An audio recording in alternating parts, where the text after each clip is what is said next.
अस्सलाम वालेकुम नाज़रीन, मैं हूं आपका होस्ट खावर कुरैशी और आज हम मौजूद हैं ज़िला कम्प्लेक्स में जहां पे PP 65 जो है हल्का सूबाई असम्बलियों की जो नशिस्त है उसके हवाले से कागजात नामजदगी जो है वो जमा करवाए जा रहे हैं।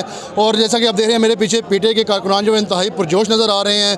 तारक साई जो इस वक्त तो जो उम्मीदवार है तहरीक इंसाफ की तरफ से हमारे साथ वो मौजूद है। आइए उनसे बात करते हैं कि उनका इस आगे क्या लाया अमल है और उनकी तैयारी कैसी है। जी अस्सलाम वालेकुम। वालेकुम सलाम। कैसी तैयारी है आपकी इलेक्शन के हवाले से? अल्हम्दुलिल्लाह, जो मुझे जानते हैं, या हल्का जो मेरा हल्का है सूबाई PP 65, वो जानते हैं कि मैं तो तैयारी का सारा दिन यही मेरा काम है, पॉलिटिक्स, लोगों की खिदमत करना, और कोई काम नहीं है। कारकुनान जो आपके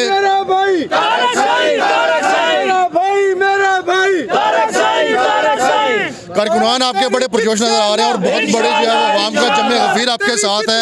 अपने हलके की अवाम को आप क्या पैगाम देना चाहेंगे?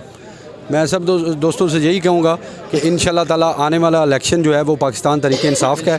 हम सब ने मिल के ये सीट जो पहले नून लीग के पास थी, इंशाल्लाह ताला अब हम ये तरीके इंसाफ को इमरान खान को गिफ्ट करेंगे।